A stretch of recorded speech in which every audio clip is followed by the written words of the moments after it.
الدين النصيحة. Et Allah Azza wa Jal commence cette sourate en jurant, lorsqu'il dit par le temps. Et le fait de jurer, c'est un moyen par lequel on tient à insister sur l'essence de ce qui vont être dit ensuite. Et ça suscite également l'intérêt de celui qui écoute, à savoir qu'est-ce qui va suivre après ce serment. Et la chose par laquelle Allah Azza wa Jal a juré, c'est le temps, c'est-à-dire le temps qui passe.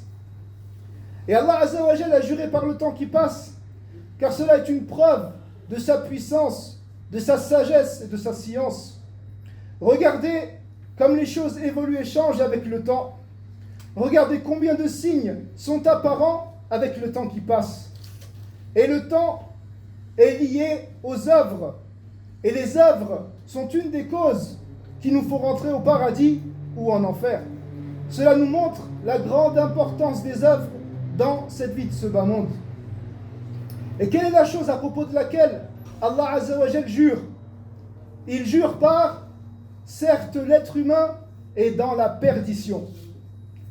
Dans ce verset, il y a une réalité à laquelle on doit tous être convaincus. C'est que l'être humain, dans cette vie de ce bas monde, est dans la perdition. Et Allah Azza wa Jal a insisté de plusieurs manières pour parler de cette réalité.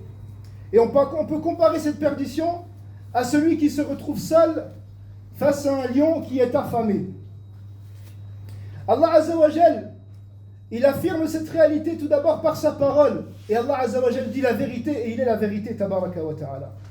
Ensuite, il utilise deux outils linguistiques qui sont deux choses qui renvoient avec insistance sur ce fait.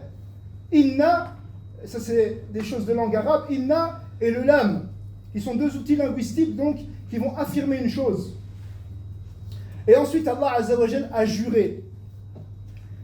Donc cette chose, afin qu'on soit convaincu et qu'on n'ait aucun doute, l'être humain est dans la perdition la plus totale.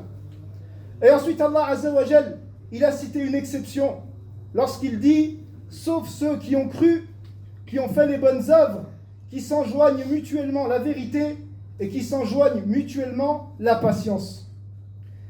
Ces quatre qualités, si la personne, ou caractéristiques, si la personne les a, alors elle va être sauvée de cette perdition.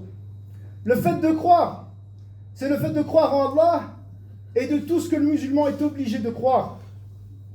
Et le fait de croire en Allah, c'est le fait de croire en son existence et le fait de lui vouer un culte exclusif. Celui qui ne voue pas de culte exclusif à Allah, c'est comme s'il ne croyait pas en Allah, tabaraka wa ta'ala. Et les œuvres pieuses sont sans arrêt mentionnées en même temps que la foi dans le Coran. Pourquoi? Parce que la vraie foi, elle pousse aux œuvres.